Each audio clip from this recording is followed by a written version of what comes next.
Good morning dear students. आज का हमारा क्वेश्चन है अमोनिया गैस बनाने की हैबर विधि का सचित्र वर्णन कीजिए। देखिए, ये अमोनिया गैस बनाने की औद्योगिक निर्माण विधि है और इसे हैबर विधि के नाम से जाना जाता है। ठीक है, तो ध्यान दीजिए, यह लिखा है यह अमोनिया गैस बनाने की औद्योगिक निर्माण विधि है।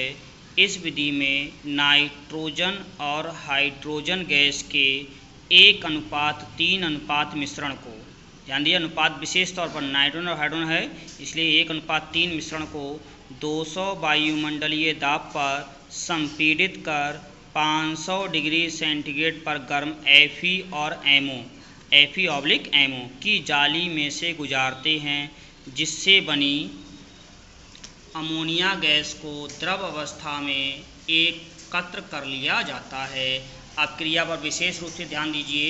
अब क्रिया लिखिए N2 + 3H2 Fe/MO 500 degree centigrade 200 वायुमंडलीय दाब और ये अमोनिया बनी हुई है 2NH3।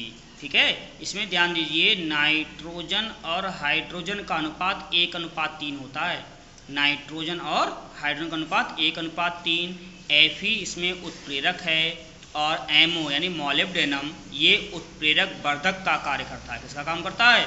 उत्प्रेरक वर्धक। ध्यान दीजिए, जो MO है ये उत्प्रेरक वर्धक का कार्य कर रहा है। ये डायग्राम है, इस डायग्राम से ही हमें थ्योरी को पढ़ना है और समझना है। डायग्राम बनाना आप सीख लीजिए और डायग्राम के आधार पर ही आपको थ्योरी बनानी है।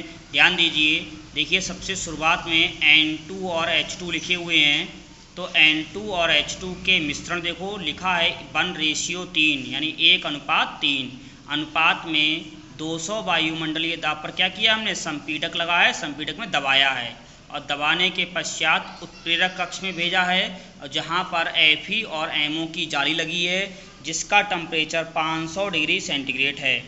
Fe और MO की जाली लगी जिसका टेम्परेचर 500 डिग्री सेंटीग्रेड है। यहाँ से अमोनिया गैस बन जाती है और इसे एक जेट के माध्यम से जब एकत्र किया जाता है तो ये द्रव अवस्था में अमोनिया गैस एकत्र हो जाती है और शेष जो गैसें N2 और H2 जो दबी नहीं है, संपीड़ित नहीं हुई, वापस दोबारा फिर से पात्र में वापस पहुंच जाती हैं संपीड़क कक्ष में, और यहाँ दोबारा फिर से संपीड़क होकर वापस यही प्रोसेस लगातार चलती रहती है। इस प्रकार हमें द्रव अमोनिया प्राप्त होती रहती है।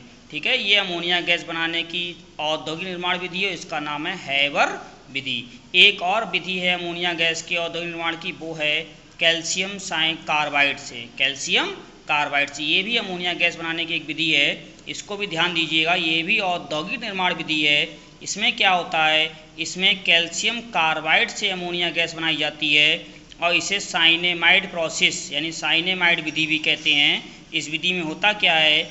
इस विधि में कैल्शियम कार्बाइड को नाइट्रोजन गैस के साथ मिलाकर 1100 डिग्री सेंटीग्रेड गर्म करते हैं, जिससे कैल्शियम साइनेमाइड बनता है। क्या बनता है? कैल्शियम साइनेमाइड बनता है। ये प्रोसेस आपको नाइट्रोजन गैस के रासायनिक गुण में हम लिखवा चुके हैं, एक बार फिर से सुन लीजिए। इस विधि में कैल्शियम कार्बाइड को नाइट्रोजन गैस के साथ मिलाकर 1100 डिग्री सेंटीग्रेड गर्म करने से कैल्शियम साइनेमाइड बनता है और जिसकी क्रिया जल से कराने पर अमोनिया बनती है। तो ये भी अमोनिया बनाने की एक विधि है और इसको भी बोलेंगे औद्योगिक निर्माण विधि, जो बनाई जाती है कैल्शियम कार्बाइड से। ध्यान दीजिए, अब क्रिया बनी हुई है। कैल्शियम कार्बाइड का सूत्र होता है CaC2। ये मार्केट में आपको कार्बेट के नाम से मिलता है। किस नाम से मिलता है? कार्बेट। तो calcium carbide CaC2 + N2 nitrogen gas मिलाई है, मिलाकर 1100 डिग्री सेंटीग्रेड गर्म किया है, जिससे बनता है calcium cyanamide CaCN2 plus carbon अलग हो जाता है। अब कैल्शियम साइनेमाइड को क्या होगा? कैल्शियम साइनेमाइड जल से क्रिया करके अमोनिया गैस का निर्माण करेगा और कैल्शियम कार्बोनेट अलग हो जाएगा, चूना पत्थर अलग हो जाएगा। ठीक है, तो इस प्रकार से हमारे पास अमोनिया गैस का निर्माण की दो विधियाँ हो गई। दोनों औद्योगिक निर्माण विधि हैं, एक हैबर विधि और दूसरी कैल्शियम कार्बाइड से। ठीक है, इन दोनों को आप तैयार कर लेंगे। ये अमोनिया गैस बनाने की औद्योगिक निर्माण विधियाँ हैं। ठीक है, इसके बाद आपको अमोनिया गैस की संरचना पढ़ाई जाएगी। ठीक है, अमोनिया गैस की संरचना ये आपको नेक्स्ट टर्न पे पढ़ाया जाएगा। तब तक के लिए धन्यवाद। Thank you.